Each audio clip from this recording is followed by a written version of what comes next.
अस्सलाम वालेकुम दोस्तों, आज आपके लिए चैप्टर लेकर हाज़िर हुआ हूँ क़वाइद उर्दू। आज मैं आपको क़वाइद उर्दू में नस्र की किस्मों के बारे में बताऊँगा।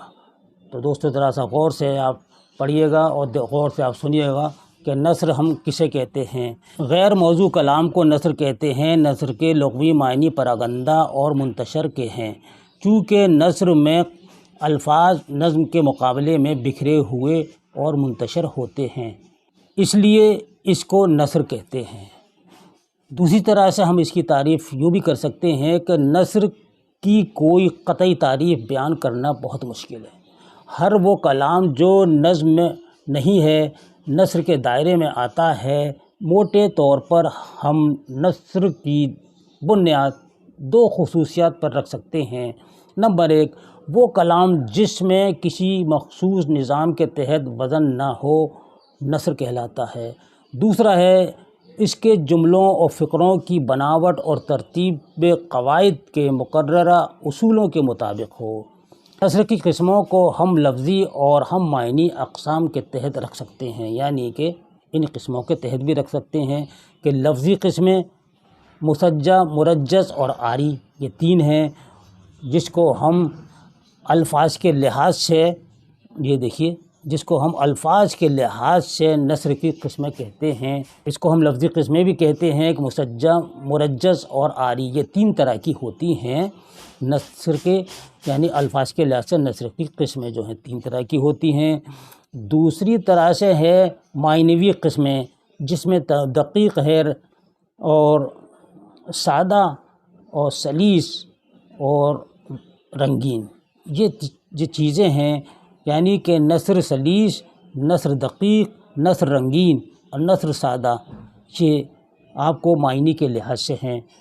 तो नस्र की किस्में अल्फाज के लिहाज से कौन कौन सी है? नस्र मुसज्जा, वो नस्र जिसके फ़िक्रे और जुमले हम काफ़िया हों, जैसे क़ुसूर माफ़ हो और बड़े बेइंसाफ़ हो, ठीक है, ये नस्र मुसज्जा है, क्योंकि इसमें काफ़िया है। इसके साथ में मैं यहाँ पर आपको ये भी बता दूँ कि मुक़फ़्फ़ा इससे पहले भी आता है। नस्र मुक़फ़्फ़ा किसे कहते हैं? मुक़फ़्फ़ा और मुसज्जा, ये चीज़ें दोनों आती हैं, तो दोनों ये मुश्किल अल्फाज होते हैं, यानी कि इनमें काफ़िए का इस्तेमाल किया जाता है कि नस्र मुक़फ़्फ़ा आपने ऐसे लिख दिया, मुक़फ़्फ़ा मुसज्जा साथ साथ आते हैं। मुक़फ़्फ़ा आप समझ लीजिए कि ऐसी नस्र जिसके फ़िक्रों में वज़न ना हो लेकिन काफ़िया इस्तेमाल किया गया मुक़फ़्फ़ा। और नस्र मुसज्जा जो है वो नस्र जिसके फ़िक्रे और जुमले हम काफ़िया हों, जैसे क़ुसूर माफ़ हो, बड़े बेइंसाफ़ हो। तो नस्र मुक़फ़्फ़ा और मुसज्जा दोनों साथ साथ आपको मिलेंगे, क्योंकि आपने मीर अता हुसैन तहसीन की तसनीफ़ का नाम सुना होगा, उसकी जो तहरीर है मुक़फ़्फ़ा और मुसज्जा है। इसीलिए जो नस्री तसानीफ़ हैं पुराने दौर की, अजाइबुल क़सस भी है और जितनी भी दास्तान हैं उसमें तमाम नस्र जो मिलेगी मुसज्जा और मुक़फ़्फ़ा मिलेगी, मुक़फ़्फ़ा और मुसज्जा, यानी कि समझ में ना आए, मुश्किल से समझ में आने वाली चीज़ें हैं। अल्फाज के लिहाज से दूसरी है किस्म नस्र मुरज्जस, वो नस्र है जिसके एक फ़िक्रे या जुमले के अल्फाज दूसरे फ़िक्रे या जुमले के अल्फाज के तरतीब वार और हम वज़न हों, जैसे इश्क़ आलम, नक्श बरआब हैं और रंज दुनिया खाके बर्बाद हैं। ये दोनों क्या नाम है? काफ़ी में आते हैं। नस्र मुरज्जस। नस्र आरी, यानी कि बिल्कुल सादा, वो नस्र है जिसके फ़िक्रे और जुमले आपस में हम वज़न ना हों, हम काफ़िया हों, जैसे आम तौर पर नस्र लिखी जाती है, जिस तरीके से नस्र हमें लिखते हैं। नस्र कोशी भी है, आपने सफ़ीद अहमद ख़ां की भी नस्र निगारी आपने पढ़ी है, और आप रशीद अहमद सिद्दीक़ी की भी, और अब्दुल हलीम शरर की भी, और बहुत से अदीबों की नस्रें आपने पढ़ी हैं और अक्सर आप पढ़ते रहते हैं। मज़ूनी पढ़ते हैं, वो भी सब नस्र हैं। मायनी के लिहाज से नस्र की किस्में, ठीक है, मायनी के लिहाज से नस्र की किस्में जो हैं वो चार हैं, और अल्फाज के लिहाज से नस्र की किस्में जो हैं वो हैं तीन हैं।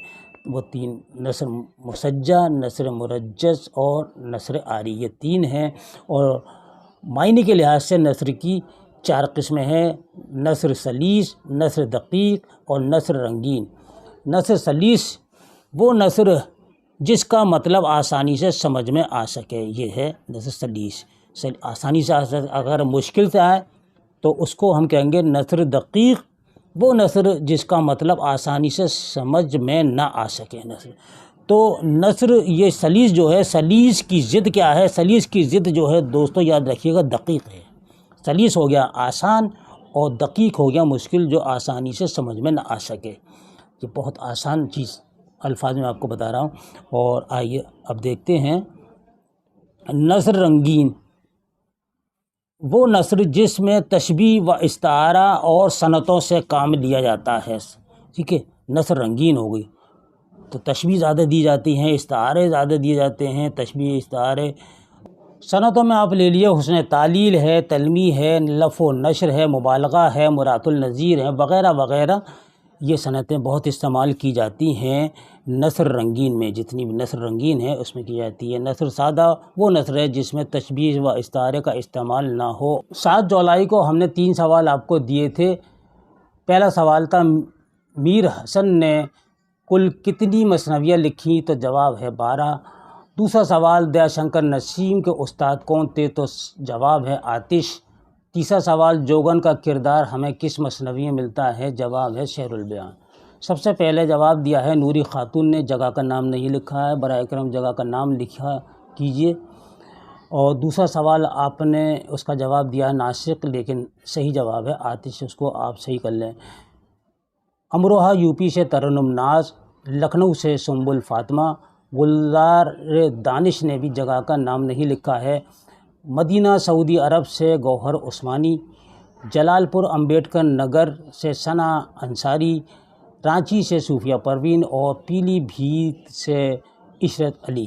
اب میں آپ کو قواعد کے اعتبار سے 3 سوال آپ کو دیتا ہوں دوستو، آپ اس کو نوٹ کر لیجئے گا۔ پہلا سوال ہے سلیس کی ضد کیا ہے؟ دوسرا سوال ہے الفاظ کے لحاظ سے نثر کی کتنی قسمیں ہیں؟ تیسرا سوال ہے معنی کے اعتبار سے نثر کی کتنی قسمیں ہیں؟ جلد سے جلد دوستو ان تینوں سوالات کے جواب کمنٹ باکس میں لکھ کر بھیجیے گا، اور یہ بھی بتائیے گا کہ قواعد اردو پر آپ کو ویڈیو کیسی لگی۔ اب میں قواعد اردو پر آپ کو زیادہ سے زیادہ ویڈیو لے کر آؤں گا، تب تک کے لیے اپنے بھائی کو اجازت دیجیے۔ اللہ حافظ۔